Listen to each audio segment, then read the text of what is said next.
Torque हमने discuss कर लिया कल काफी डिटेल्स में. Say this pen is capable of rotating about an axis passing to this point, let us suppose.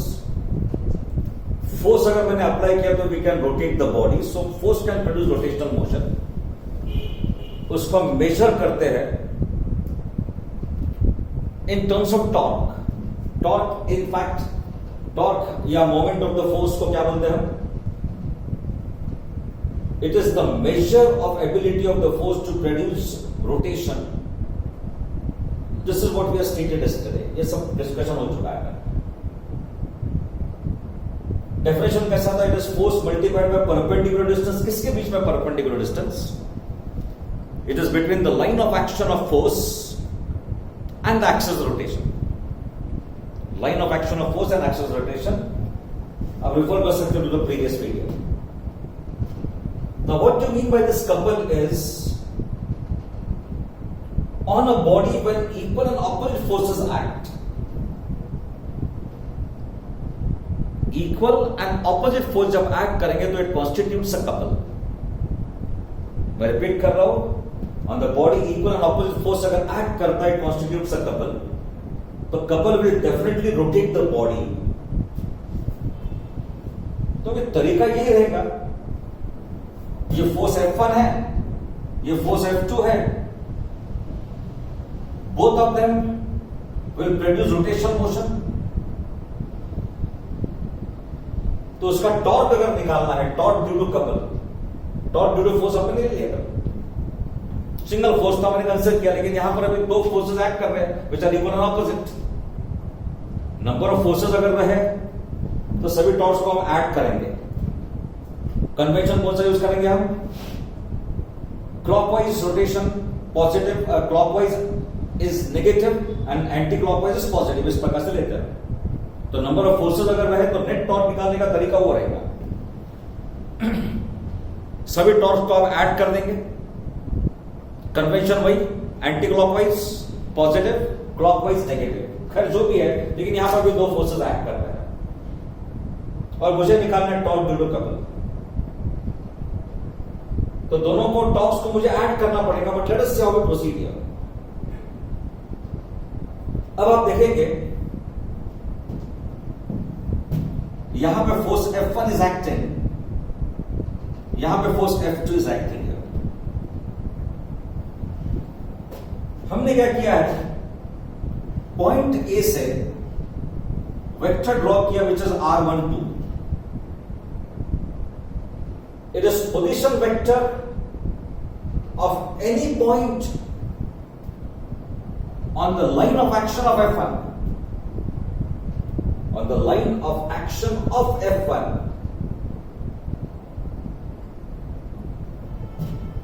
from, ये पोजीशन वेक्टर किसका दे रहा है? Line of action of F1 को दे रहा है. एंड इट इज ड्रॉन, कहां से ड्रॉ किया आपने? From the line of action of F2. लिख लेते हैं. R12 क्या है? पोजीशन वेक्टर है. किसका पोजीशन वेक्टर है? It is position vector of any point on the line of action, on the line of action of F1. ये line of action of F1 है नहीं. Position vector of any point on the line of action of F1 from the line of action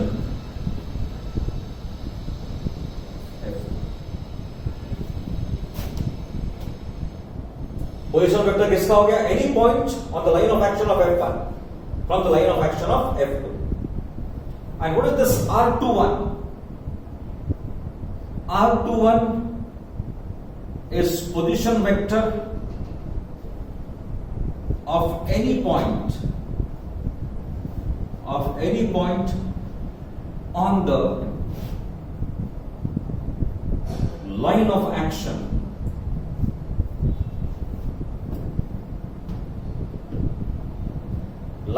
on what? F2. Line of action of F2 from the line of action from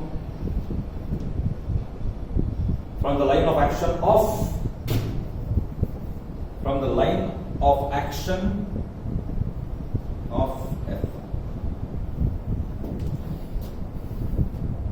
Let me just repeat this now. ये line of action किसका? F2 का है. तो R21 is what? Position vector of any point on the line of action of F1 from the line of action from कौन से point से बनना है? लाइन ऑफ एक्शन किसका? F2 का है. From line of action of F2. And what is R21 equal to? It is the position vector किसका?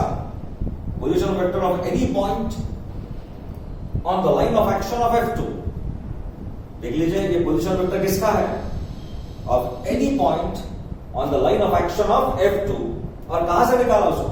From the line of action of F1. That's it. ये बन गया. अब और एक बात ध्यान में रखेंगे आप, जब यह वेक्टर मैंने कंसिडर किया है, by our definition, torque T1, tau1 will be equal to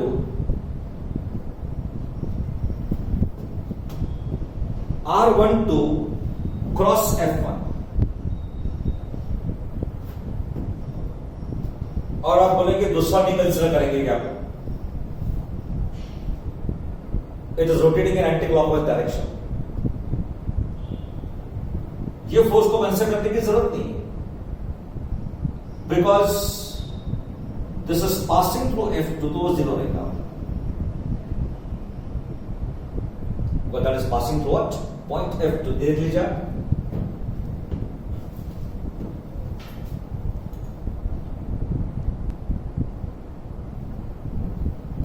This force F1 will produce rotation about point A. But this force F2 cannot produce rotation about point A because the force is passing through the axis of rotation. Say this is the pen capable of rotating about this axis here, about an axis passing to this point. Force अगर मैंने वहीं पर apply किया, rotation it not produce rotation. अगर मैं दरवाजा भी लेता हूं 2 मिनट के लिए, मान लीजिए आप, तो फोर्स अगर यहां पर अप्लाई करूंगा तो इट कैन रोटेट. यहीं पर अगर फोर्स अप्लाई करूंगा, this is the door is rotating about this axis here, तो फोर्स अगर वहीं पर अगर अप्लाई करूंगा तो it cannot rotate. It won't produce any rotational force, और रोटेशनल इफेक्ट प्रोड्यूस नहीं करेगा. तो आप यहां पे नोट करेंगे torque T1 tau1 is equal to what? R12 cross F. इसको मैं छोड़ दिया about point A. Why? The reason is very simple. This force F2 is passing through this point A, so it cannot produce any rotation. And tau2 is equal to what? R21 cross F2. हमारे definition के हिसाब से हमने लिख दिया उसको. और एक बात आगे देख लीजिए. What is this? अल्फा. और ये क्या है? Beta. Now sine of alpha is equal to opposite side which is AB upon magnitude of R12. So we have AB is R12 sine of alpha. Sine of beta is equal to AB R21. So again this AB is equal to R21 sin of beta. Box में डाल देता हूं इसको अभी।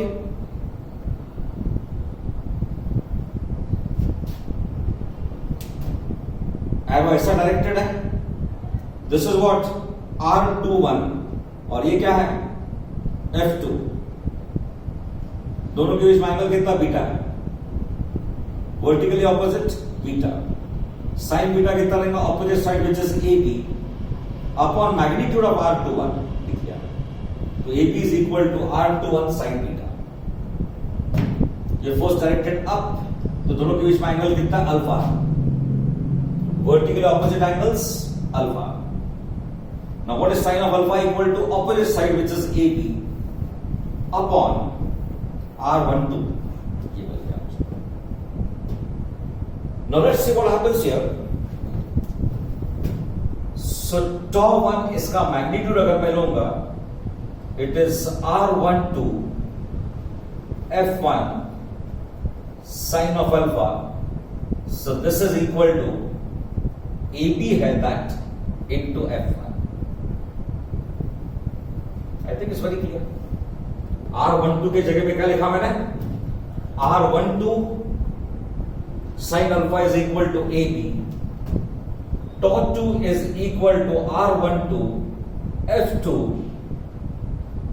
sin of beta, and this is equal to R21 sin beta into F2, and R12 sin beta कितना है, it is equal to AB, so tau 2 is equal to AB into F2।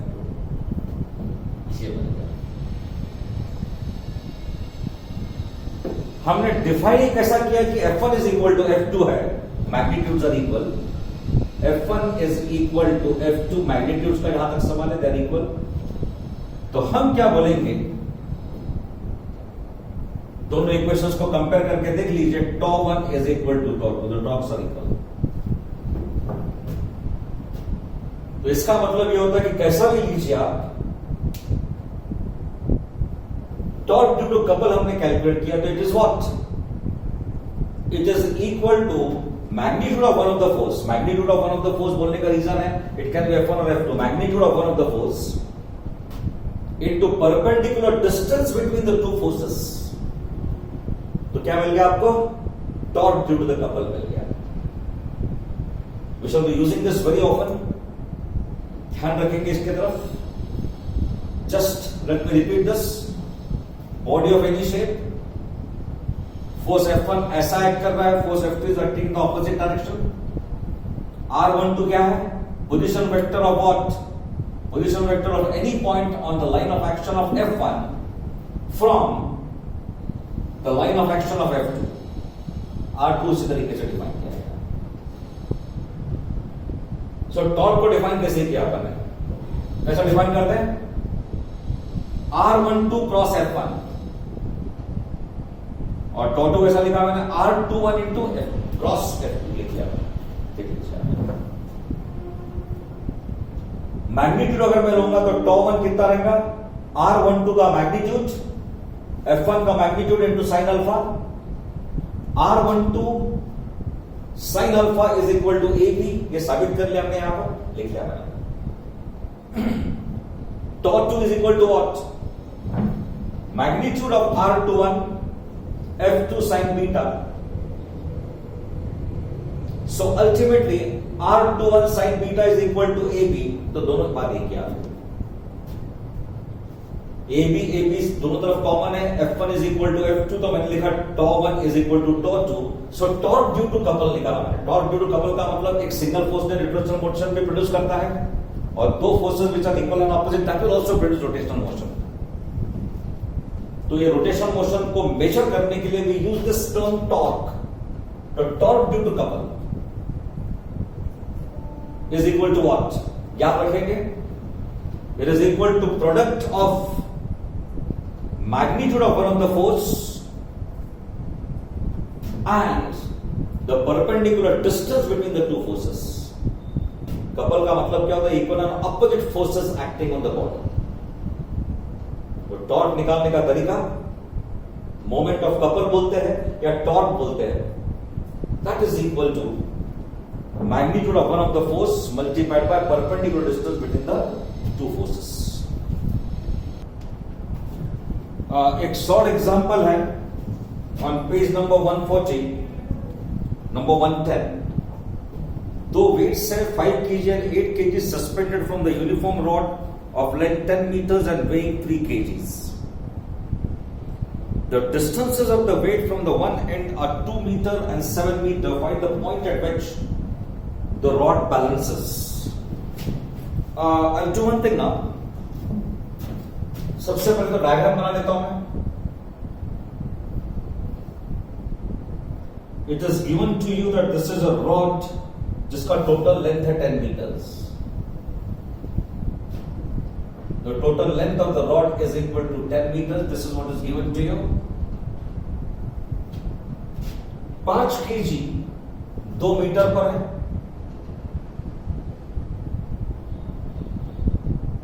5 kg is at 2 meters. Centre में mark कर ले तो ये 5 metre पर आएगा.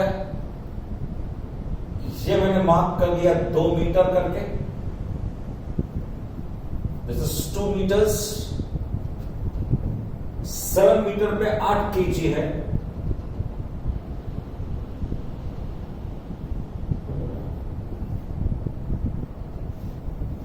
इसका सेंटर है, मास का सेंटर जो है, the mass of the rod is equal to 3 kg. तो it will act to the centre. Centre of gravity, centre of mass का कंसेप्ट अपन बाद में डील करने वाले हैं. This is your rod AB, which is given to you.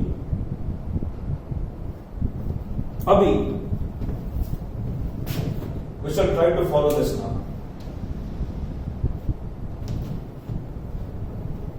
यहां पर यह है 2 मीटर पर है. This is as 5 meter at the center. ये 7 मीटर पर है. This is what is given to you. आपको पूछा गया है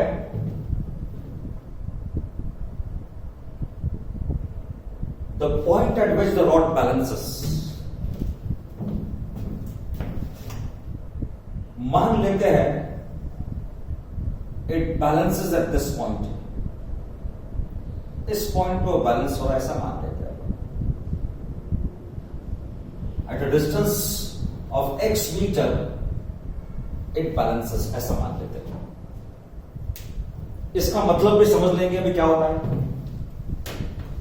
मैं डस्टर ले रहा हूं. By trial and error method में एक पॉइंट पे इसको बैलेंस कर सकता है. Can balance it on a point. By trial and error method we can balance it. Body balance होती है का उसका मतलब क्या होता है कि मैंने बॉडी किसी भी शेप का ले लिया 2 मिनट के लिए मान लीजिए. I'll take a body of any shape here.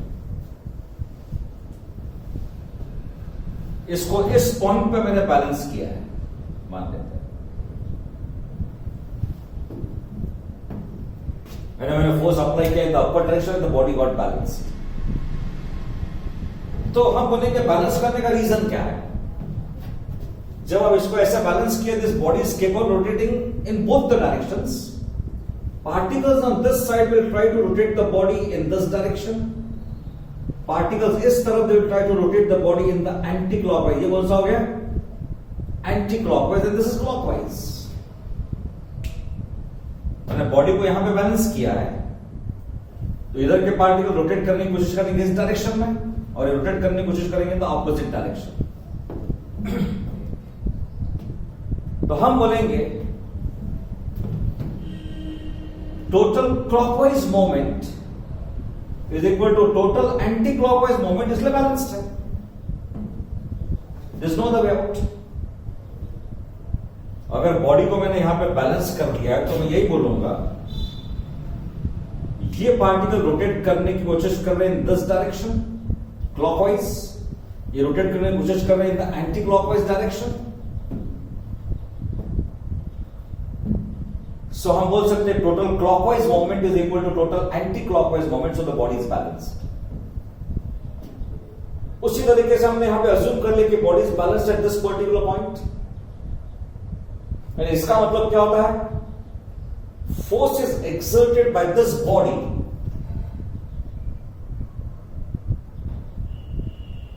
In the upward direction.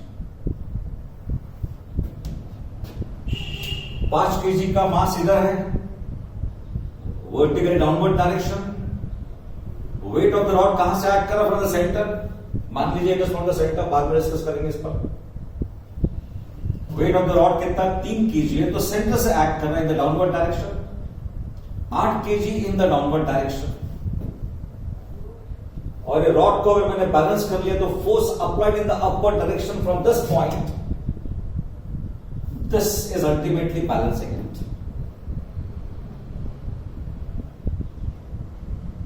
तो I am just repeating this. 2 kg है, 5 kg है 2 मीटर पर, 3 kg 5 मीटर पे, 8 7 मीटर पर है।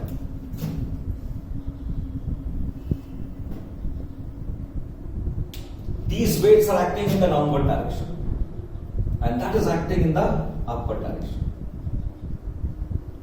अभी टोटल वेट कितना है? टोटल मास कितना रहेगा? The total mass will be equal to 5 plus 3 plus 8 which is equal to 16 kgs. तो पूरा 16 kg का मास ये बैलेंस कर रहा है। तो total force exerted by it in the upward direction is equal to 16 kg. Just do remember this. Total mass कितना है यहां पर? 5 plus 3 plus 8 which is equal to 16. तो 16 is तो total force कितना एक्ट कर रहा है? 16 kg का force is acting in the upward. 16 kg weight बोलेंगे is acting in the upward direction. अब जैसे मैंने बताया कि if I am taking moments about this point C,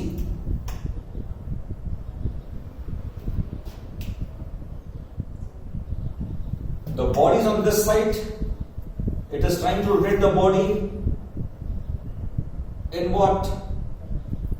Anti-clockwise. ये क्या रहेगा? Anti-clockwise. ये क्या रहेगा? Clockwise.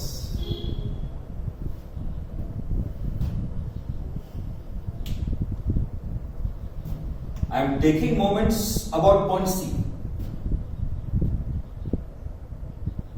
दोनों तरीके से सॉल्व कर लेंगे। हम taking moments about point C. ये रोटेट कर रहा है इस डायरेक्शन में या इस डायरेक्शन में, which is what? Anti clockwise. और ये क्या है? Clockwise. And the force is passing to this point, तो इसलिए this force here can not produce rotation about the point C. तो total clockwise moment is equal to total anti clockwise moment. तो moment of force को हमने define कैसे किया था? Force multiplied by perpendicular distance.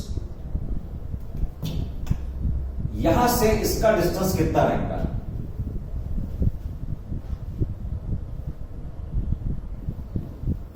ये टोटल डिस्टेंस कितना है? x है। ये डिस्टेंस कितना है? 5 है। तो this distance will be equal to what?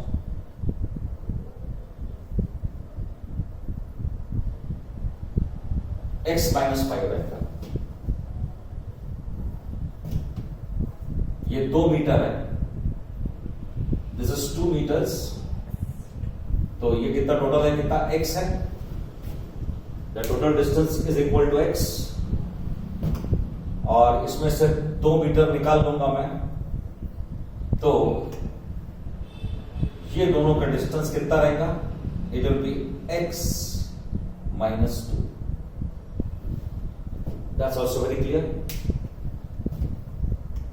ये टोटल डिस्टेंस यहां से यहां तक कितना? 5 मीटर है, from A to C। AC कितना है? 5 metre. Well, I'll do one thing now. ये सेंटर को मैं मार्क कर लेता हूं एज C डैश। तो AC dash is equal to 5 meters. AC is equal to x meters, तो मैं बोलूंगा CC dash is equal to x minus 5. It is very clear. बन गई बात. नेक्स्ट आप भी निकाल लीजिए, ये दो पॉइंट्स के बीच में डिस्टेंस कितना है? 2 मीटर है. दिस इज 2 मीटर्स और ये टोटल डिस्टेंस कितना x है?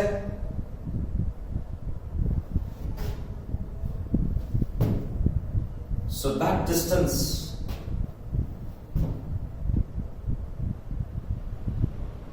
c, और इसको भी मुझे मार्क करना पड़ेगा.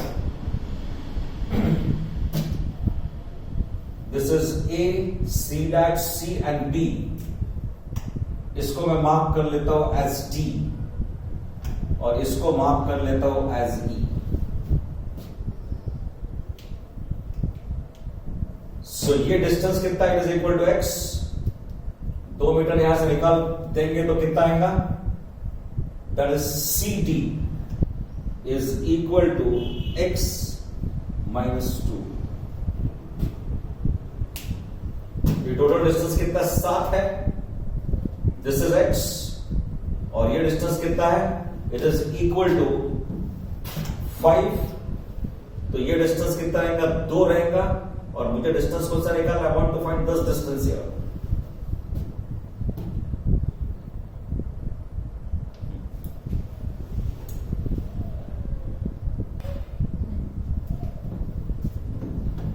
ये टोटल डिस्टेंस 7 है, ये डिस्टेंस x है.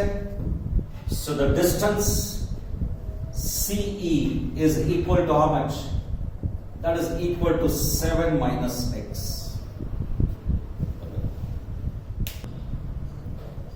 इसमें देख लीजिए आप, मेरा अजम्पशन ऐसा है कि it is balanced about this point C और ये C डैश है. This point is D and E. I'm taking moments about this point here. I'm taking moments about point C. तो मुझे ये जो वेट है 3 kg, 5 kg, उसका distance चाहिए फ्रॉम दिस पॉइंट C और 8 kg यहां से ऐड करें तो उसका डिस्टेंस मुझे चाहिए.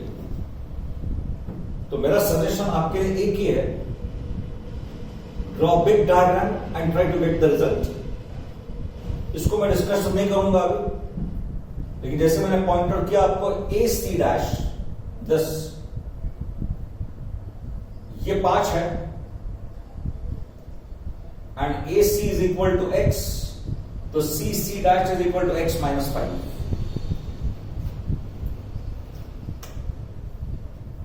उसी प्रकार से CD, ये distance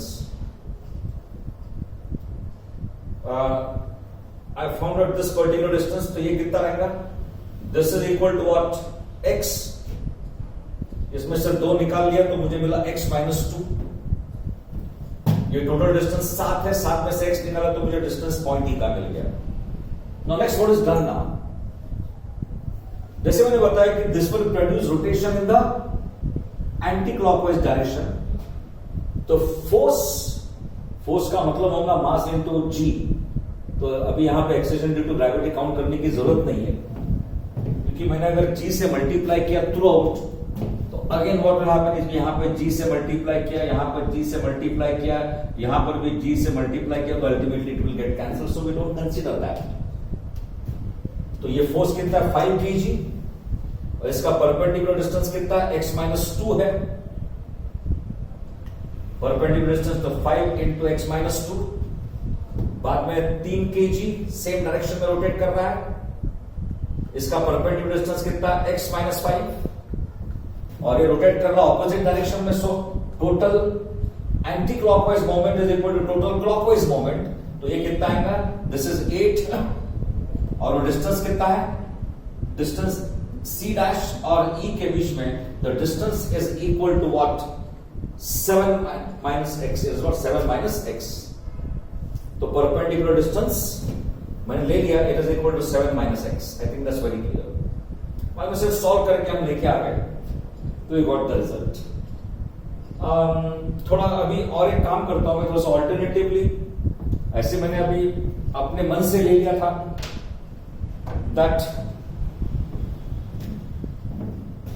I taken moments about the point C. और एक बात याद रखेंगे, यहां पर भी फोर्स एक्ट कर रहा है, but this force won't produce rotation about point C. ये तो it's very clear. The force which is acting here can not produce rotation about point C. एक काम करते हैं alternatively, we should do one thing. I take moments about A.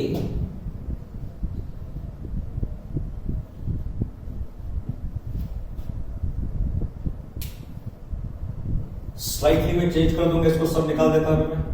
I don't need this. ठीक है, इसकी जरूरत नहीं मुझे, इसकी भी जरूरत नहीं।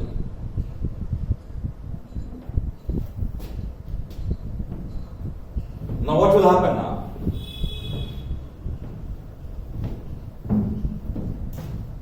This will try to rotate the body in this direction here. Same direction. In the same direction. And that will try to rotate the body in the opposite direction. जब मैंने ये पॉइंट से लिया, मैं from this point here 5 kg weight, ये direction कौन सा है? It is what clockwise direction, ऐसा है। ये भी क्लॉकवाइज, ये भी क्लॉकवाइज, टोटल क्लॉकवाइज मूवमेंट इतना है, and that will produce rotation in the opposite direction. तो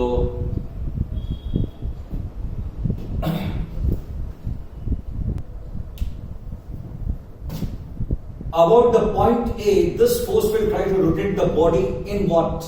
Anti-clockwise direction। याद रखेंगे आप, इधर की तरफ ही बॉडी आएंगे ना। ये फोर्सेस के कारण it is towards it like this. This has to be at the centre. तो ये कौन सा हो गया? क्लॉकवाइज। और वो कौन सा हो गया? Anti clockwise. These forces will produce, देख लीजिए, it has to be directed toward the center. ये सेंटर पर है ना, उल्टा डायरेक्शन में जा नहीं सकते, it has to move like this. तो ये कौन सा रोटेशन है? Clockwise, clockwise, clockwise. और वो कौन सा है? Anti clockwise. तो total clockwise moment is equal to anti clockwise moment. ऐसा लेता हूं मैं, डायरेक्टली लिखते हैं अभी हम। 5 kg, उसका डिस्टेंस ए से कितना है? 2 मीटर है। 3, उसका डिस्टेंस कितना? 5 है।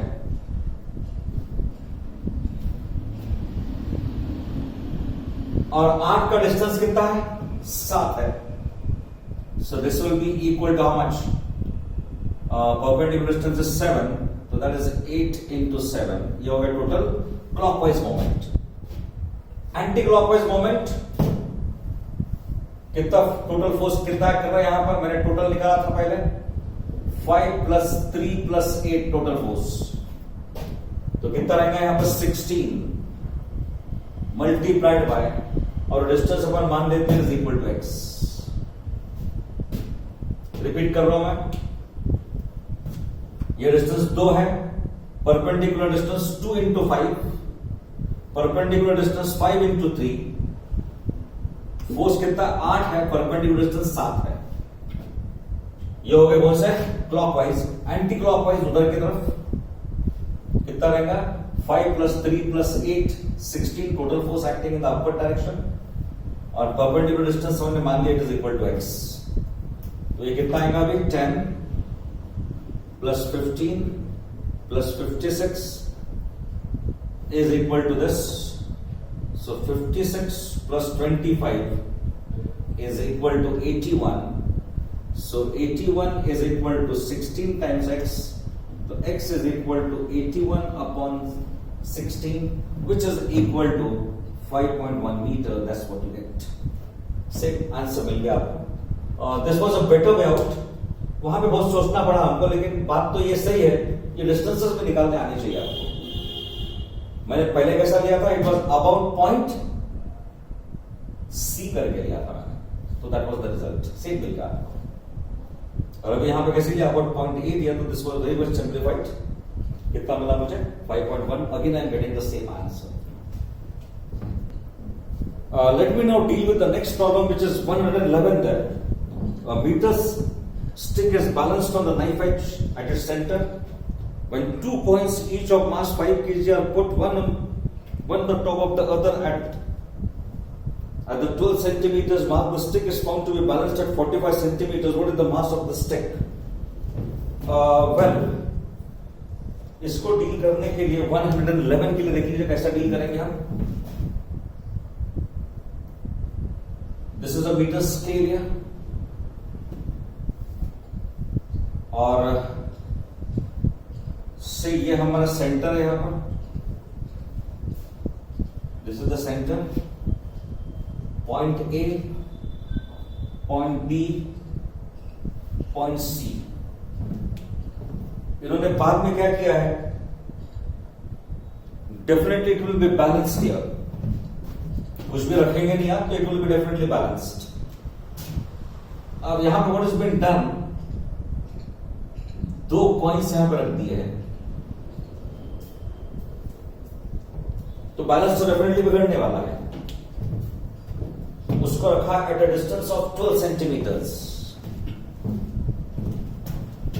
उसको रखा गया at a distance of 12 centimetres पर रखा गया है. This is the 12 centimetre. उसको रखा गया. बैलेंस डेफिनेटली बिगड़ जाएगा. और इसको बैलेंस करने के लिए यहां पर अगर मैंने फोर्स अप्लाई किया the upper direction will be balanced अगर पॉइंट्स वहां पे नहीं है. लेकिन अभी क्या करेंगे हम, बैलेंस पॉइंट मेरा चेंज हो जाएगा. से यहां पर मैंने the metre rod is getting balance. That is suppose C dash. जब ये वजन नहीं था तो बैलेंस पॉइंट कहां पर था, सी पर था. यहां पे वजन डाल दिया आपने तो बैलेंस पॉइंट इधर की तरफ शिफ्ट हो गया. सो बैलेंस हो रहा है at point C dash. Let us suppose. Now what are the forces acting here? Weight of the two coins is acting in the downward direction, which is 10 grams. 5 plus 5. Weight of the meter rod is acting in the downward direction, which is equal to mg. m लेते हैं हम चले 10 grams से. ठीक है.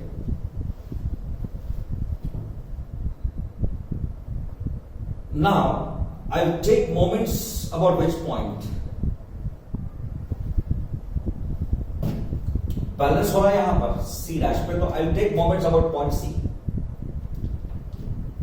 Taking moments about point C जहां पर balance हुआ है. Taking moments about point C dash जहां पे इट इज गेटिंग बैलेंस्ड. तो अभी आप देख लीजिए ये डिस्टेंस 12 है और ये डिस्टेंस कितना है 50 सेंटीमीटर्स. सो ये डिस्टेंस कितना रहेगा. This is what we want to find out.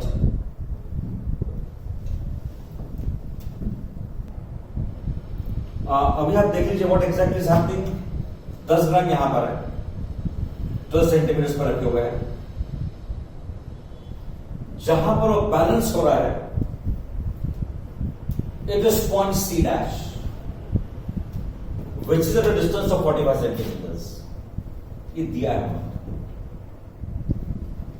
If I am taking moments about point C dash तो मुझे सी डैश और एक पॉइंट का डिस्टेंस चाहिए. अब ये डिस्टेंस 45 है और वो डिस्टेंस 12 है, तो that distance will be equal to 45 minus 12. It's very clear. ये है 50 सेंटीमीटर. 50 में से 45 गए तो वो 5 सेंटीमीटर किसके बीच में डिस्टेंस रहेगा, C C dash. Now precisely what is happening now when I'm taking moments about point C dash, ये रोटेट करने की कोशिश कर रहा है इस डायरेक्शन में, it is trying to rotate the body in this direction, और ये रोटेट कर रहा है ऑपोजिट डायरेक्शन में। सो मैं क्या लिखूंगा, force is 10 grams multiplied by perpendicular distance, और परपेंडिकुलर डिस्टेंस कितना है 45 माइनस 12। फिर से फोर्स कितना एक्ट कर रहा है m इंटू जी, सिर्फ मैं मास लेता हूं, I am taking moments about C dash, तो ये डिस्टेंस कितना है 50 माइनस 45।